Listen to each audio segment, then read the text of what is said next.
how do you navigate motherhood and work? I think of it like this. Women have always worked. It's just normally throughout history, we've worked inside the home and around the home. Mm-hmm. So throughout history, women are not sitting with their kids just braiding hair and doing puzzles. Before appliances that did all of our work for us, they were spending hours and hours a day preparing meals and washing clothes and doing the work that it takes to run a home. Yeah. There's this idea that to be a good mother, you sit around for 6-7 hours a day and just have quality time with your kids.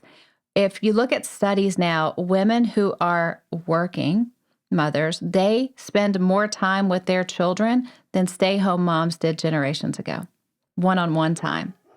But we carry so much guilt, like we're dropping the ball, right? Yeah. So for me, I never really felt guilty about it because I always equated it with future security. Now, my little guy, who was the baby in the bar at the first event, who is now almost 14, he used to walk up to me as a toddler, and I would be on the couch with my computer, and he would smack my computer closed and say, "No work, Mommy, no work." Oh.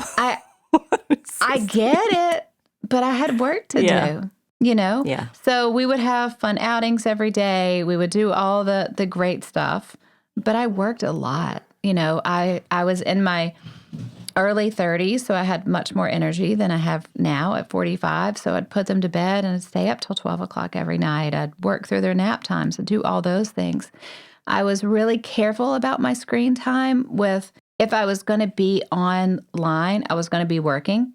I wasn't going to be wasting time. There weren't as many time wasters on your phone in 2008, 2009, 2010 as there are now, right? Yeah. That was the beginning of iPhone. So for moms that feel guilty, my recommendation is to really focus in that work time, but then make sure you're not on your phone kind of having downtime as well. So have those hours where you're working, but limit the phone time that isn't necessarily work time. And then it can stay. But I don't think there's a problem with kids seeing mom's work. I don't think there's a problem with saying, this is the work I'm going to have to do. When my youngest one was little, I would write down the time so he could go look at the time on the oven and say, I'm going to be working until the clock says, 3:00.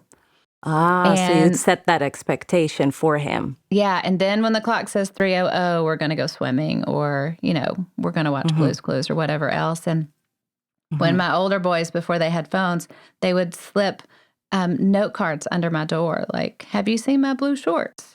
And I would, be working or on calls, and I would answer the question and slip the note back out under the door. It's funny. I travel a lot for work. I probably have, depending on the year, 15 to 20 events a year where I'm speaking or business trips. And my 15-year-old, a couple of years ago, he was in my home office where I am now. And he referred to me as a stay-home mom. And I was like, you're in my office and I travel all the time. Like, what do you mean I'm a stay-home mom? And he goes, well, you're here for us. You're a stay-home mom. And I was like, okay, it's okay. I would have just started bawling right then and there. That is just amazing.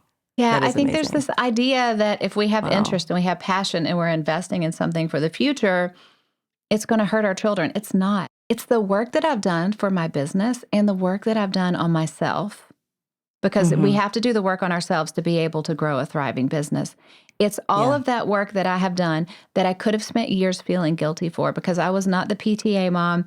I was not volunteering in class. Christmas parties where you have to go stand in a classroom where everyone eats casserole, didn't go. Don't care. Had better things to do. I could have felt guilty about all of that. But now I'm at a point where, because of the work I've done, I have, my college son going, my friends need to talk to you for some advice. It's not a thing where I hurt my kids. It's a thing where my kids respect me and talk about it and are excited to tell other people. My mom's really smart. She can help you with that taco truck. I love it. That is so cool. Yeah, that same boy, when he was early in middle school, he came home one day and said, I really wish you were like all the other moms at school. Like, I wish you hung out Wow. with them. I wish you spent time with them. I wish you came to stuff. And I'd come to a couple things a year, but I'm not coming. I'm not volunteering on field day. I'd happily Yeah. pay someone if there was a high school student who I could hire in my place to volunteer on field day. And I said, I'm sorry, buddy. I can't be one of those moms because that's not what life looks like for me right now. I'm building and I have a business. And it took 3 years maybe. And out of the blue, he came home from school and goes, I'm so glad you're not like all the other moms because you're way more interesting and you have a lot going on and you're just not dramatic. And I was like, takes a little while, but you're welcome. I think what you've just said right there is so liberating for so many women, myself included, because mine are still young.